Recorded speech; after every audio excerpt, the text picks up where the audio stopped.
ఇంతకుముందు మేడం చెప్పినట్టు మీకు ఒక రెండు రూమ్స్ కావాలని నేను చెప్పాను. మ్యాక్సిమం మాకు వెస్ట్ రన్నర్స్ తరఫున జూలై ఆగస్ట్ ఆ టైంలో, ఎందుకంటే సమ్మర్ వస్తుంది, ఈ లోపల కొద్దిగా ఫార్మల్ ప్రాసెస్ వస్తుంది. మేడం డాక్యుమెంట్స్ సబ్మిట్ చేయడం, మేము రివ్యూ చేయడం, అందుకే నేను ఫోటోస్ తీసుకున్నాను. మార్నింగ్ రాగానే ఫస్ట్ అవే ఫోటోస్ తీసుకున్నాను. మీకు ఆ రూమ్స్ 100% ఆగస్ట్ వరకు అయినా చేద్దాము. ఒక మంత్ అటు అయినా మనకు నెక్స్ట్ అకాడమిక్ వరకు 2 రూమ్స్ రెడీ. ఇంకొకటి, ఈరోజు నేను ఇక్కడ మాట్లాడుతున్నా అంటే నేను ఒక్కటి కాదండి, మా వెస్టర్నర్ సంస్థలో 550 మంది సాఫ్ట్వేర్ ఇంజనీర్స్. ఈ రోజు జరిగిన ఏదైతుందో ఈ గౌరవం కానివ్వండి, కృతజ్ఞత కానివ్వండి, అందులో ఉన్న ప్రతి ఒక్క మెంబర్కి, అందులో ప్రతి ఒక్కరి కంట్రిబ్యూషన్. మేము ఈ సంస్థలో 2012లో నా రూమ్మేట్ ఉండేది సంతోష్ అని. కొద్దిగా అనివార్య కారణాల వల్ల మేము ఈరోజు 550 మంది ఉన్నాము. మన తెలంగాణ కాదు, ఇండియాలోనే వెస్టర్నర్ సాధ్యం చూడండి. దాదాపు 1000 స్కూళ్ళకి, ఇలాంటి 1000 స్కూళ్ళకి, ఈ అమీపూర్ స్కూల్ ఈ చుట్టుపక్కల ఉన్నాయి. తెలంగాణ అనుకోండి, నిజామాబాద్, వరంగల్, ప్రతి ఒక్కటి ఈ విలేజ్ ఏంటో మాకు లేదు. సార్ మేము అడిగినప్పుడు చెప్పాను, నేను అడిగాను, మాకు విలేజ్తో సంబంధం లేదు, ఏది సంబంధం. ఎవరైతే రియల్ నీడి ఉండి అవసరం ఉంటుందో అది ఒక వెస్టర్నర్స్ వాళ్ళకి వెళ్ళాలి అనేది ఒకటే మా ధ్యేయం.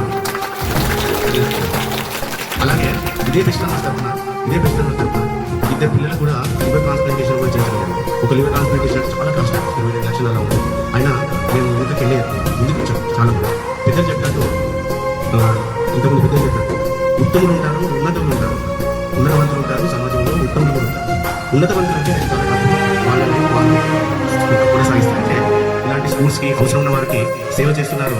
సమాజంలో ఉన్న ప్రతి ఒక్కరు కూడా ఉత్తములు. ఆ ఉత్తములకు మనందరం ఒకసారి కృతజ్ఞతలు చప్పట్లు కూడా కొడతాం.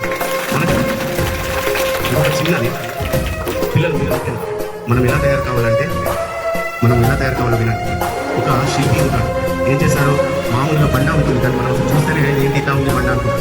అలాంటి బండను తీసుకొని అనవసరమైనదంతా చెక్కేసి అందమైన శిల్పాన్ని తయారు చేస్తారు. అవును కదా, మనం కూడా అలా అందంగా ఉత్తమంగా ఎదగాలి అంటే మనలో ఉన్న అనవసరమైనదంతా తీసేయాలి. ఇక్కడ అనవసరమైనది ఏంటంటే ముఖ్యంగా ఇంతకుముందు మేడం చెప్పారు, ఒకటి నాకు చాలా నచ్చింది, ఓ బాబు 4 o'clock వెళ్ళి చదువుకుంటున్నాడు అనుకున్నాను చూడండి, అదొకటి మినిమం. ఇంకొకటి ఏంటంటే ఇవన్నీ ఒక చిన్నది, పిల్లలు మనం ఎలా తయారు కావాలో వినండి. ఒక శిల్పి ఉంటాడు, ఏం చేశాడు, మామూలుగా బండ ఉంటుంది, కానీ మనం అసలు చూస్తేనే ఏంటి ఇలా ఉంది బండ అనుకుంటాం. అలాంటి బండను తీసుకొని అనవసరమైనదంతా చెక్కేసి అందమైన శిల్పాన్ని తయారు చేశాడు. అవును కదా, మనం కూడా అలా అందంగా మన ఆరోగ్యాన్ని కాపాడుకోవాలి. ఆరోగ్యాన్ని ప్రతి ఒక్కరు కూడా, పిల్లలను కాదు పెద్దలు, మేమందరం కూడా రోజు 1 hour ఏదో ఒక అంటే యోగా చేయడం కానీ, మెడిటేషన్ చేయడం కానీ, వాకింగ్ చేయడం కానీ చేయాలి. అంతేకాకుండా మన బాడీకి మంచి ఫుడ్ తీసుకోవాలి. అవును కదా, సీజనల్ ఫ్రూట్స్ అని అవన్నీ ఉంటాయి, మంచి ఫుడ్ తీసుకోవాలి.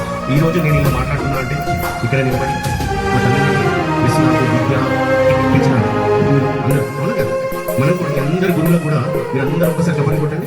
అవునా, మీకు అన్ని అవార్డ్స్ వచ్చాయి. ఎలా వచ్చే అవార్డ్స్ అంతే కదా.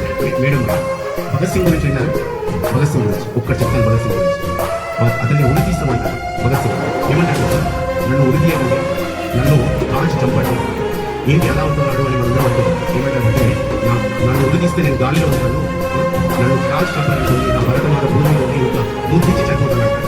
అది భగత్ సింగ్. అంటే ఈరోజు మనది మనమే సంపాదించుకోవడం అనేదే కాకుండా మన దేశానికి కూడా ఎంతో కొంత చేసి మన చేతిలో ఉన్నది ఏదైనా మంచిది. మన చేతిలో ఇంకొక 100 రూపీస్ ఉందనుకోండి, అందులోకి వెళ్ళి 10 రూపాయలు. ఇంకొకసారి మన రాకేష్ కూడా గట్టి చెప్పండి కూడా స్కూల్కు ఇంట్లో ఉండొచ్చు. రాకేష్ ఇక్కడ రావచ్చు పని లేదు, ఇంట్లో ఉండి వాళ్ళ పని వాళ్ళు చేసుకోవచ్చు. ఒకటి ఉంటుంది చూడండి, ఆ భావన, ఉపాధి అనే భావన ఉంటుంది చూడండి. దానిని మించిన ఆస్తి ఏది లేదు. ఎప్పుడంటే ఒకటి ఎలా ఉన్నారు సార్, మనం భూమి నుంచి వెళ్ళిపోతున్నాం అనుకుంటాం, ఊర్లో కాదు, మండలం కాదు, వెస్టర్న్ ఇండస్ట్రీ నుంచి అయ్యే ప్రయత్నమే చేద్దాం. ఏది ఎక్కడికి వెళ్ళాలి, ఈ రోజు కూడా ముందుకే వెళ్తా ఉన్నాము. అందుకని మీకు అదే చెప్తాం. మేము తెలిసి పెట్టించినప్పుడు నేను ఇక్కడికి వచ్చాను, మాట్లాడాలంటే మైక్ లేదన్నారు మేడం. 2 days చిన్నదో పెద్దదో మాకు ఇద్దామని కదా, అందుకే మైక్ కూడా తీసుకొచ్చేసి 2 days సో ఇక్కడ పాల్గొన్న తల్లిదండ్రులకు ప్రతి ఒక్కరికి కూడా, అందరికీ కూడా మా వెస్టర్నర్స్ తరఫున కృతజ్ఞతలు. పిల్లలు ఒకటి గుర్తుంచుకొని, నేను కూడా ఇలా నిలబడి మాట్లాడుతున్నట్టే నా మొత్తం స్టడీ కూడా గవర్నమెంట్ స్కూల్. ఇక్కడ చదివామని కాదు, ఏ విధమైన ఫోకస్ పెట్టాము, ఏమి చదువుకుంటున్నాము అనేది చాలా ఇంపార్టెంట్. అవును కదా, ఆ విధంగా మనం చదువుకుంటూ ముందుకు వెళ్ళాలి. ఒక మంచి గోల్ పెట్టుకోవాలి, మనం మంచి గోల్ పెట్టుకోవాలి. గోల్ లేని మనం ఏం చేయలేము. నేను ఒక డాక్టర్ అవుతాను, ఐపీఎస్ అవుతాను, ఐఏఎస్ ఆఫీసర్ అవుతాను అనేది గోల్ పెట్టుకోవాలి. ఇక్కడ చదువుతున్నవారు కాదు, మీరు ఫోకస్ పెట్టుకొని హార్డ్ వర్క్, స్మార్ట్ వర్క్ చేయాలి. తప్పకుండా మీ జీవితంలో సక్సెస్ అవుతారు. డైలీ కూడా మన ఫోకస్ను వదిలేయకూడదు. ఓకే.